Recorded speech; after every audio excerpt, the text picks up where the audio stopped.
Friends, tariffs are back in the news. It's like that time your weird uncle came to Thanksgiving dinner. You hoped he'd learned his lesson. But nope, he's still obsessed with gravy boats.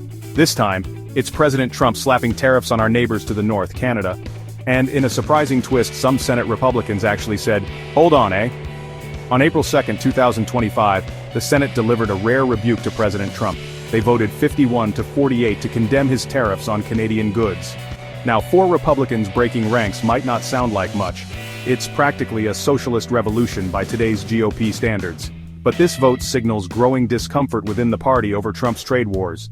This isn't just some political squabble, these tariffs have real-world consequences. We're talking about higher prices on everything from groceries to building supplies. And for what? To stop the flow of fentanyl, which as it turns out, mostly comes from Mexico. It's like trying to stop a leaky faucet by yelling at the neighbor's dog. So, what exactly did this daring Senate resolution say? Led by Senator Tim Kaine, a man who knows a thing or two about challenging presidents, it took aim at the heart of Trump's tariff power. See, Trump declared a national emergency to justify these tariffs. This resolution says, nope, not an emergency.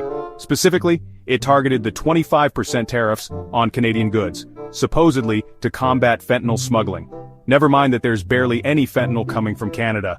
And let's not forget the 10% tariffs on a whole bunch of other Canadian imports. Just a casual escalation of the trade war, folks. The resolution is mostly symbolic. It's got about as much chance of becoming law as a snowball in a sauna.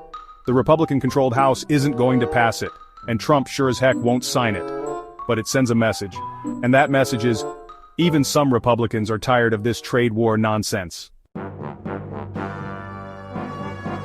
Now let's talk about Trump's rationale for these tariffs. He says it's all about border security, stopping the flow of fentanyl from Canada and Mexico, because nothing says tough on crime like punishing our biggest trading partner over a problem they don't even really have.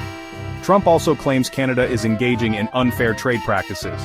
What those practices are, nobody seems to know. It's like accusing your neighbor of stealing your Wi-Fi when you don't even have Wi-Fi.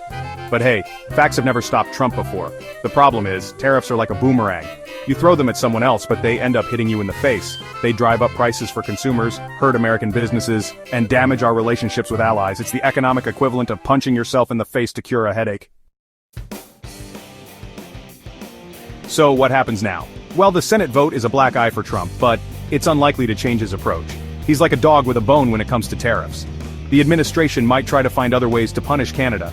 Maybe they'll replace their national anthem with Baby by Justin Bieber, but the real question is, will Republicans continue to stand up to Trump on trade? Or will they fall back in line fearing the wrath of his Twitter fingers? The future of US-Canada relations and maybe even the global economy might depend on the answer. One thing's for sure, this tariff fight is far from over. And if history is any guide, it's going to be a bumpy, confusing, and probably hilarious ride. Stay tuned, folks.